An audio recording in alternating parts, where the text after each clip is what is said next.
And she drove up from Tennessee that morning to be in that scene, and we were all grouped together doing, you know, whatever it is you do in an orgy scene, you know, and we're doing our thing. And all of a sudden... For me, that would be crying. Sucking your thumb and... Oh, I'm scared!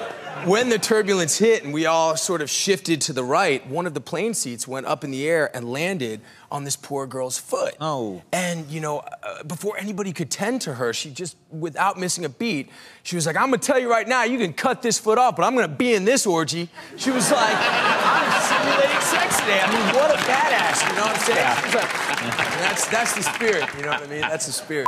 You know, I have two brothers, and they're sort of just better-looking, prettier versions of me. And my older brother, Tom, he never ceases to take the opportunity to tell me how good my acting career would actually be going, how well it would be going if I only looked like him. Right. But I was in Atlanta last week shooting a film, and I went in just to a convenience store to get a pack of gum, some water. I go in, there's a guy there, he's got his name tag, it says Paul.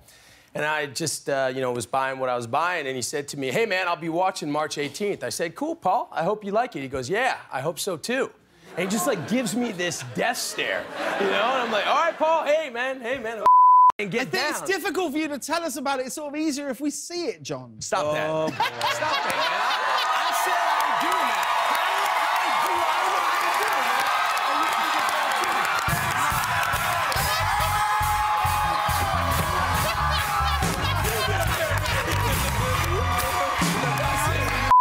But it's hard for me to accept because I've broken my nose 14 times. Now, how'd you break your nose 14 times? You know, look, boxing, playing baseball. You were a boxer.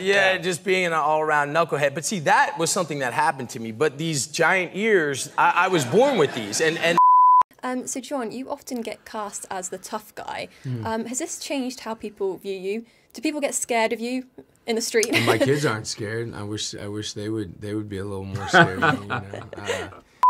Last year, before the show started airing, I got married in real life. And one of the first episodes, I had a sex scene in the woods with the lovely Sarah Wayne Callies. And my grandmother called me that night, and she said, John, I saw you on TV having sex in the woods. And you're married now, so you really shouldn't do that anymore, especially with another married woman. And if you're going to have sex, do it inside, not in the woods. So I just figured the right thing to do.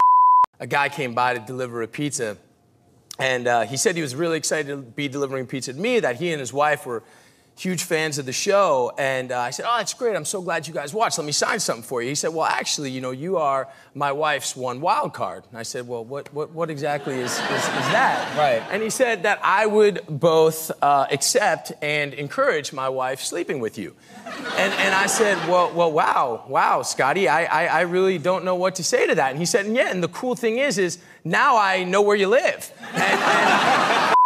But then I went to New York. Yeah. I go into a comic book store in Brooklyn, and I go in, and, you know, I get a whole stack, and I go up to buy them, and he looks at me and goes, yeah, I know who you are. I go, okay, cool, man. I just want to buy these comics. He goes, no, you don't. You're not taking this, you're not taking this, you're not taking this. You need to read this, this, this, and this. And I was like, okay, dude. And he's like, do not mess this up. I'm like, got it. Got it. We just met, and we were told to go out into the woods together and simulate sex. So, and that's always great. Hey, nice to meet you. Let's go simulate sex. Right. And I learned the golden rule of sexual simulation on non-paid cable, and that is no thrusting. No thrusting whatsoever. Aren't these rules crazy? They really do have these rules. So you can see your butt. That's it. But there's no thrusting motion. No thrusting. And I will tell you, nothing will make you feel like a bigger pervert than having your director and producers yell at you from behind the camera while you're simulating sex. John, no thrusting. John, you're thrusting. Stop thrusting. And look, you know...